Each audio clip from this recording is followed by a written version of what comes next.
You spoke to Commission Counsel earlier about this intricate network of Canada-based Indian diplomats, senior government officials in India, and then the Lawrence Bishnoi gang, and who went on and engaged in violence in Canada. So before we move into some of the more substantive issues, I just want to clarify and confirm a couple of facts for the record. You spoke about a number of ways that diplomats covertly and illegally collected information on individuals in Canada, including threatening to revoke visas. Some of the information that was collected by diplomats was also done by coercion, including threats of violence against family members in India, correct? I am very aware that there is an ongoing RCMP investigation and indeed trials and court cases on these issues. So I really would be hesitant to venture much further than I already have in which what I was saying was pretty much repeating what the RCMP announced on Monday. I wouldn't want to go further in characterizing things that are questions better asked of the RCMP. Sure, that's totally fair. So the RCMP's press release and its comments at the press conference stated that organized crime was used to execute the violent activities to create a perception of an unsafe environment targeting the South Asian community in Canada. Do you recall that? Yes. So I think you would agree that this is quite an alarming and intrusive attack on Canada. So this goes beyond simple disinformation and amplifying narratives in the media that Canada is unsafe. These individuals and government officials actually orchestrated violence to make people feel unsafe and come to that conclusion. Is that fair? I'd actually say there seem to be two goals in this. One is, yes, to make Canadians, particularly South Asian Canadians, feel less safe here in their own country.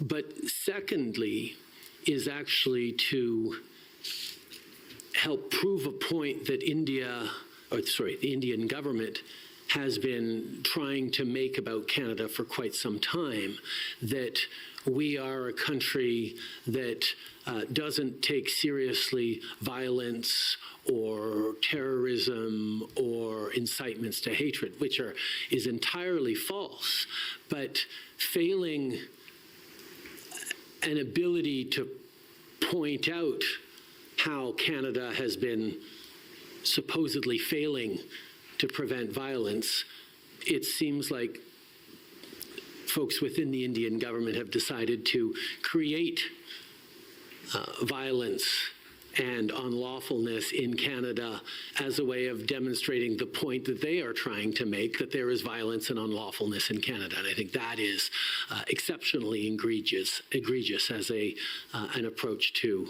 a neighboring sovereign democracy.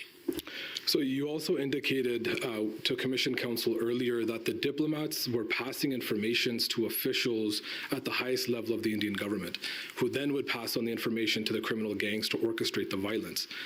So given that reality, this was not just a rogue operation of a few individuals that went off track. At some level, in some form, there was a clear policy decision that was authorized and directed by responsible members of the government of India to orchestrate this violence. Is that fair? I think that is an extremely important question. And that is a question that actually we have been repeatedly asking the government of India to assist us on. And to get to the bottom of the question of whether it is or could be rogue elements within the government, or whether it was a more systematic endeavor for the government of India, is exactly the kind of thing that for investigators here on the ground in Canada, it is somewhat removed from being able to uncover the internal machinations of the Indian government of who went wrong or who did this or who did that. That's why from the very beginning we have been asking for India, the Indian government, to take these allegations seriously and proceed with their own investigations and work with us on figuring out exactly how these egregious violations of Canadian sovereignty actually happened.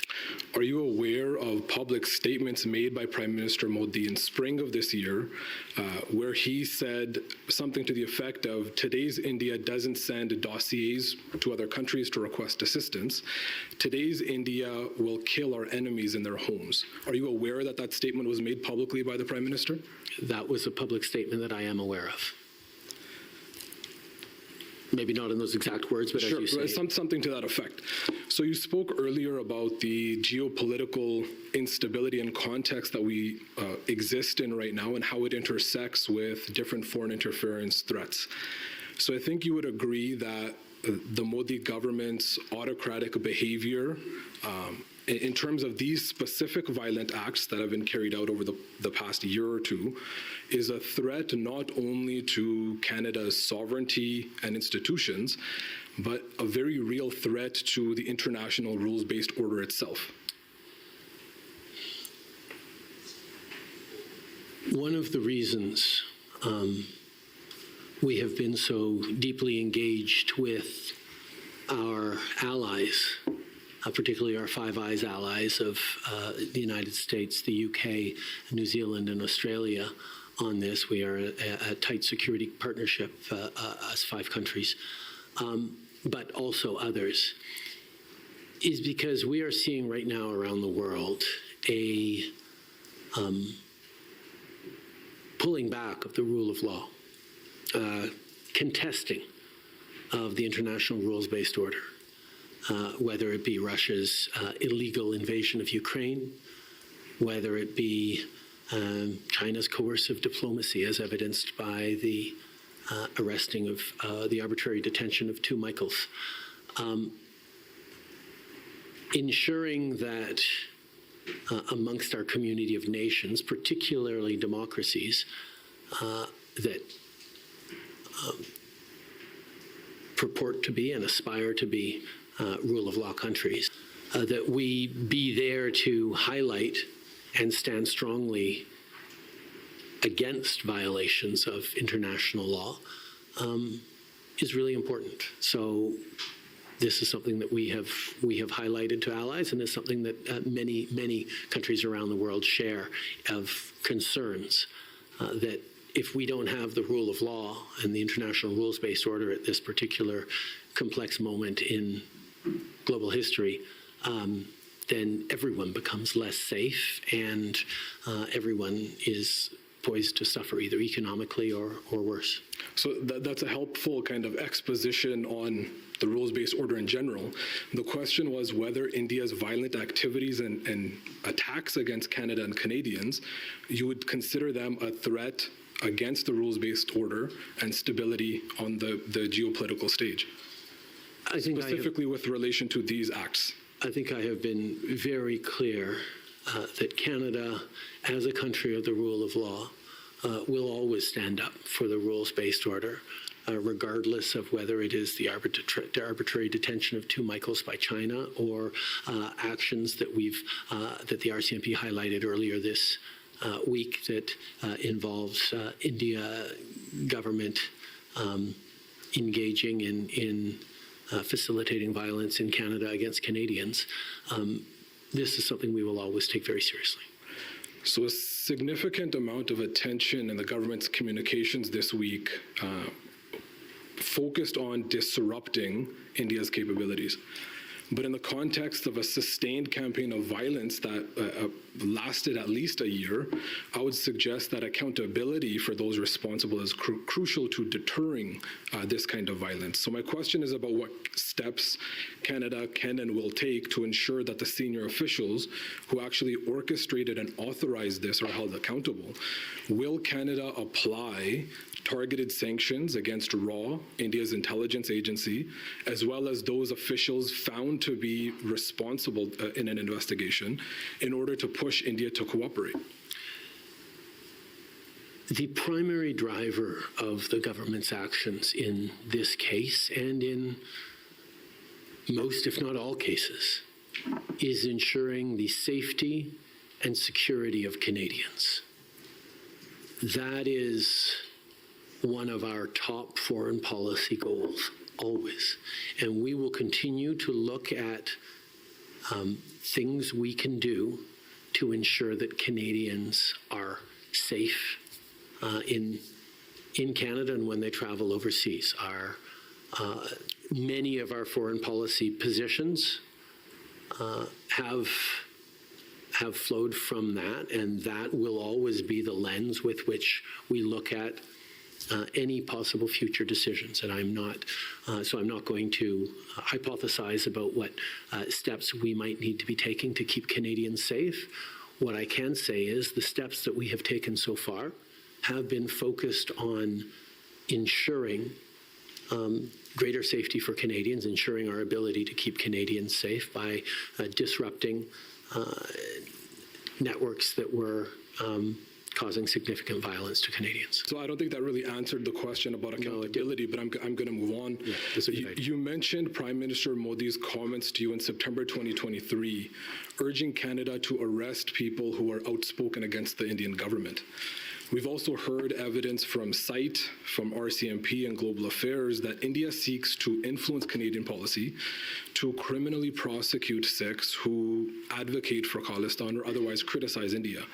So yourself and the other witnesses have rightfully insisted that Canadian agencies already investigate any criminal activity, but that lawful political advocacy is protected by the Charter. So given that fact and that India engages in foreign interference with the objective of influencing Canadian policy in this regard, would you support suspending intelligence and information sharing agreements signed in 2018 that can be misused by the government of India to target Sikh activists engaging in lawful advocacy for Khalistan? Let me be very clear once again. Canada's policy is around one India. We believe in the territorial integrity and the sovereignty of India. We respect that. We certainly expect India to respect the sovereignty of Canada, which in this case they have not.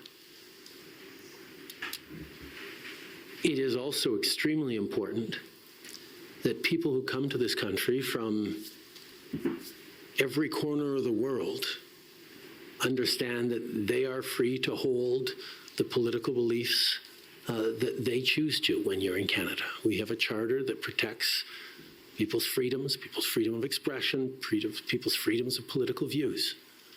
And that is not just a foundational principle of free democracies all around the world, but it's particularly important for Canada, that is a country to which people have come from every corner of the world, in some cases choosing to leave their home country because of political disagreements or other reasons.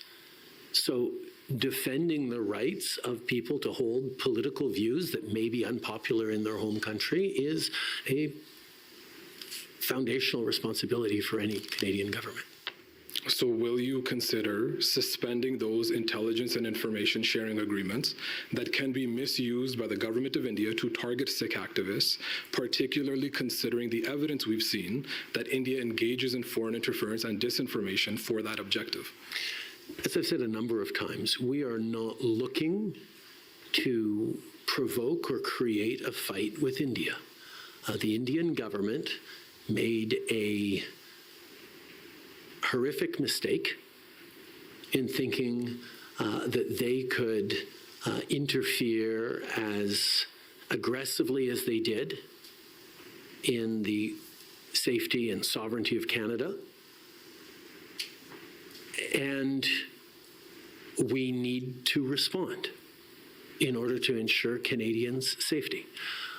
What other steps we will take will be determined in due course, but every step of the way, our single overarching priority is ensuring that we are keeping all Canadians safe. So we heard this week that 6 diplomats have been expelled from Canada and sent back to India. But given the long history of Indian foreign interference, the intensity we've observed and learned about through this commission, and the fact that this appears to be in some form, a conscious policy decision by the government of India. I think it's reasonable that there's concerns that when new diplomats come to replace those ones, that there's concerns that they might continue to engage in similar kinds of activities. So looking back at India's foreign interference activities, which have clearly escalated, I want to look forward and ask you to provide some insight to the Commission, because I think it's fair to say that the Government of Canada and Canadian agencies failed to detect India's activities before they occurred, before the assassination of Hardeep Singh and this campaign of violence, and whatever steps have been taken failed to deter India from continuing to engage in violence against Canada and in Canada. So can you provide some insight on what lessons you think have been learned by the government and agencies that can actually inform how Canada increases its capacity to detect that kind of activity and actually effectively deters it in the future? Well, first of all, let me say that the issue of the Indian government as a possible source of foreign interference is not something that only appeared over the past weeks or even over the past year. Canadian intelligence agencies have been collecting that information for a number of years now. And as I said in an earlier answer this morning, we are constantly adapting and adjusting to shifting approaches by other states as they engage through different technologies, through different means, through different vectors into advancing their aims in Canada. And we will continue to learn and adjust as necessary to do what we must do to keep Canadians safe, to protect our institutions and our democracy. Madam Commissioner, with your leave, I have one final question, if that's possible. No, because you're 2 minutes over your time, and we have many this afternoon. Thank you. Those are my questions.